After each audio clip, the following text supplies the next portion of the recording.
Hi guys, thought I'd show us today a little bit of bus stop division, which throws a lot of parents because it might not be the method they've used to divide before, but it is one of the most formal written methods that we do show the children.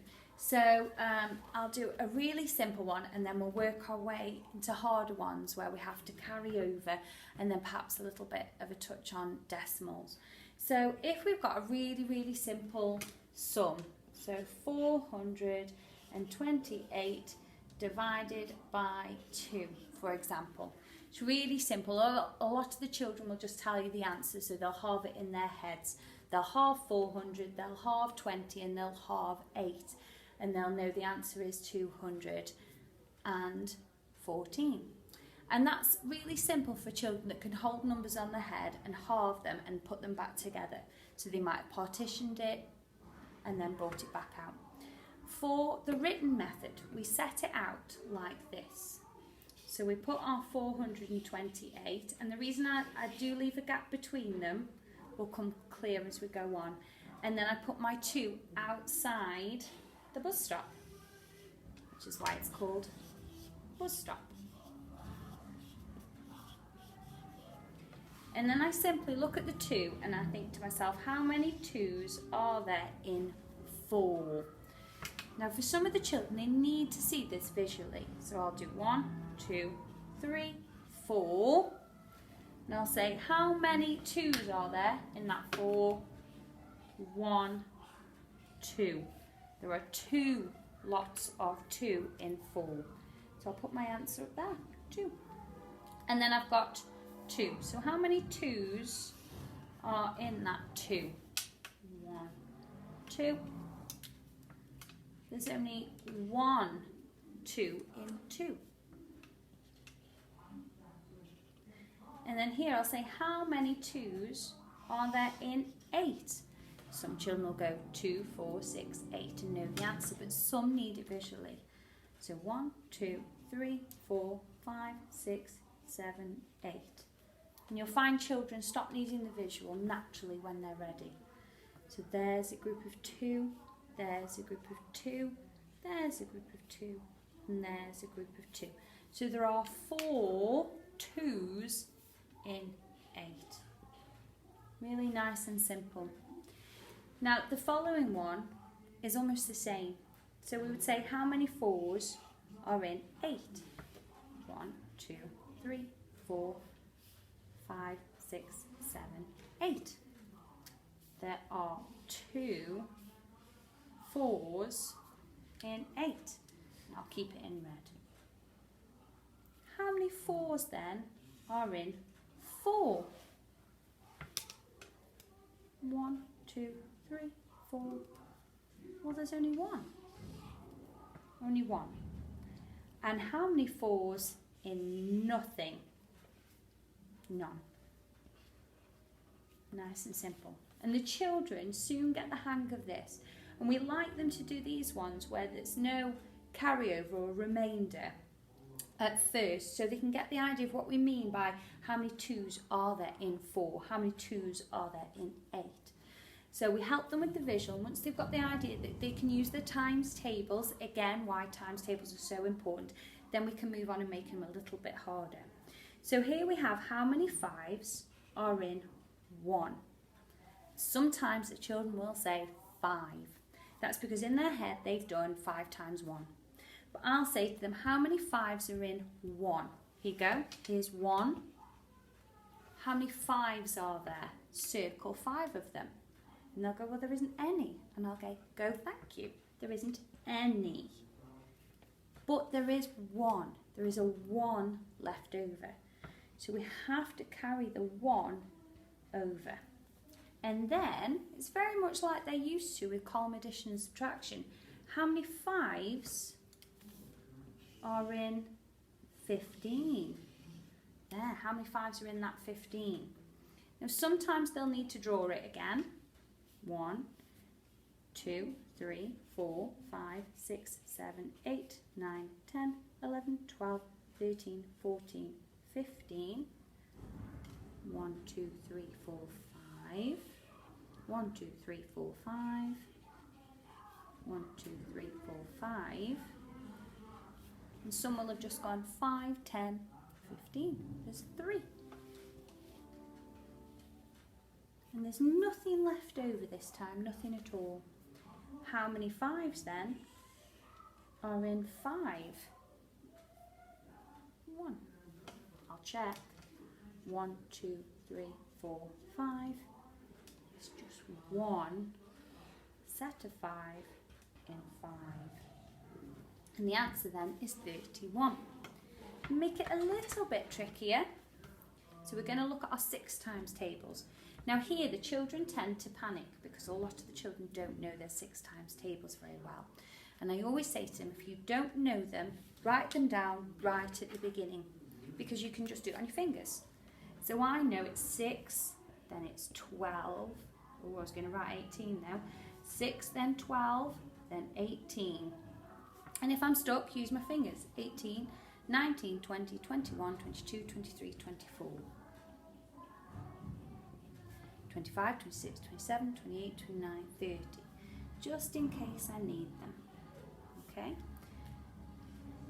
Now, how many 6s are there in 7? I don't even need this. I don't need it at all because I should know that. Look. 1, 2, 3, 4, 5, 6, 7. How many 6s are there there? There's just 1. Look. 1, 2, 3, 4, 5, 6. There's just 1 6 in 7. But how many are left over? Because we can't ignore our leftovers.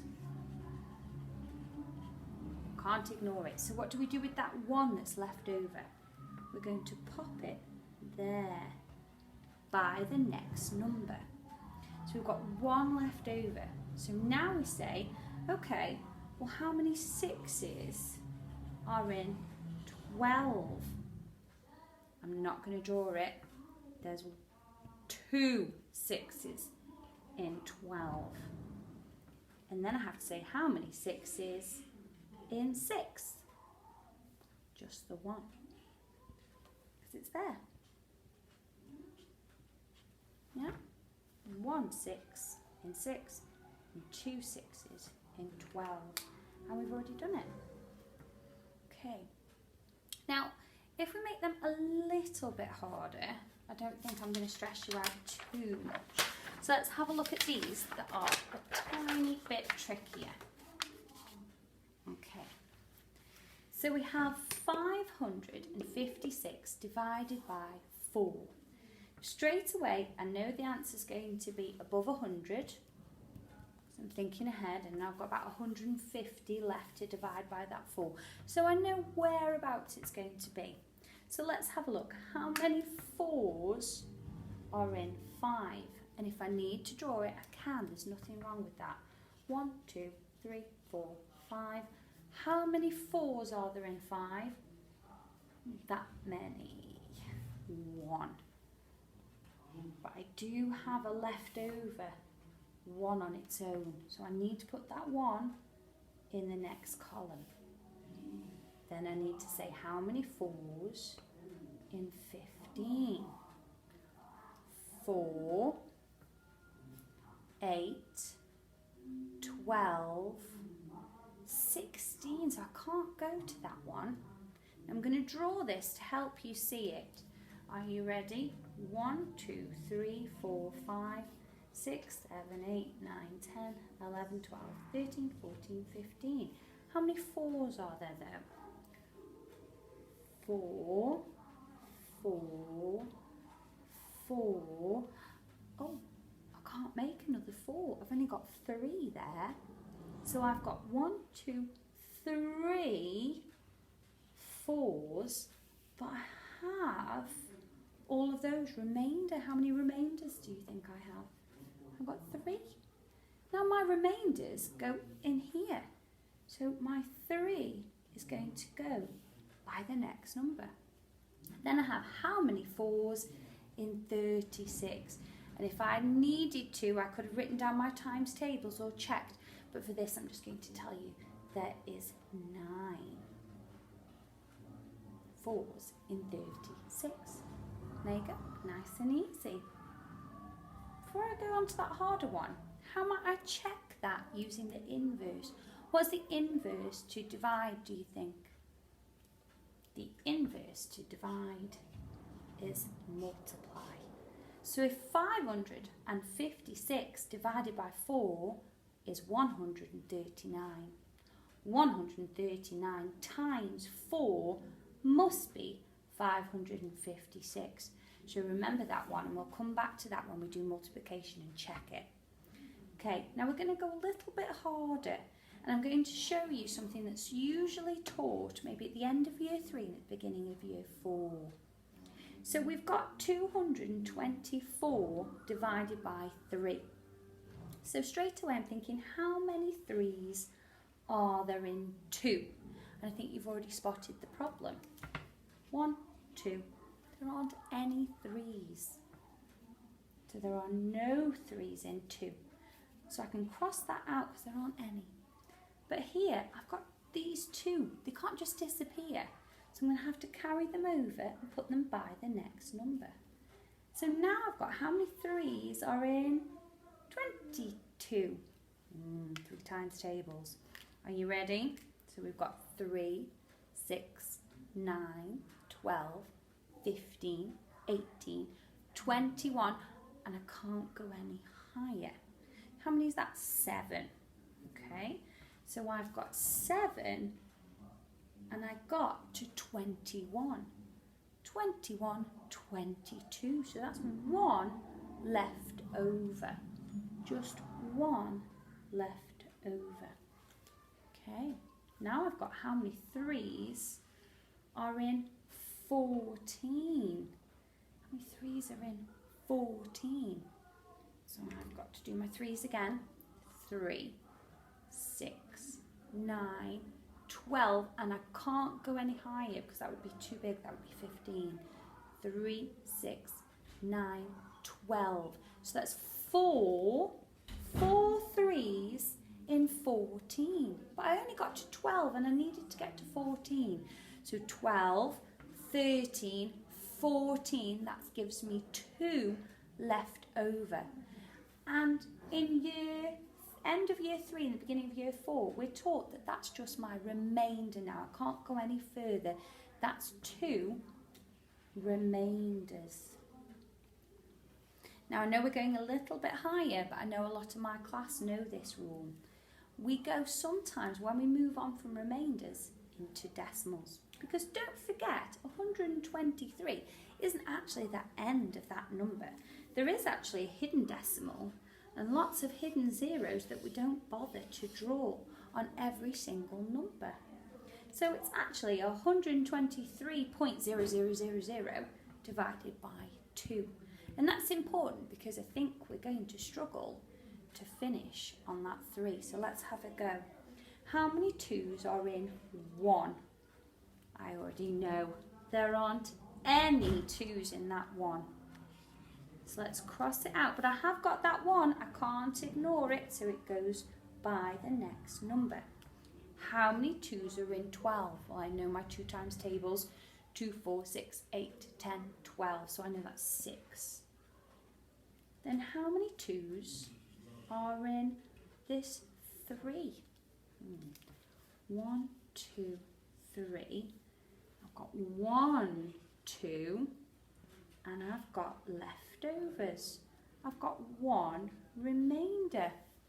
Now, normally, I haven't got any numbers, look here where it's empty, to add it onto, but I've drawn my decimal and I've put in my 0 placeholder. So I now have somewhere to put my 1. So I'm going to put my 1 left over by the side of that 0. And I'm going to make my line a bit longer for my bus stop. Okay, now how many 2s go in to that 10? Because now look, it's a 10. How many 2s in 10? Easy. 2, 4, 6, 8, 10. Now up above, if I've put a decimal below, I have to put a decimal above. and then I simply put my 5 above my bus stop like all my other numbers. And when we do a decimal and there's a 0 at the beginning here, we don't need it. So we don't say 061.5, we just say 61.5. And that, children, is probably as hard as it gets in year 4. So well done and keep practicing.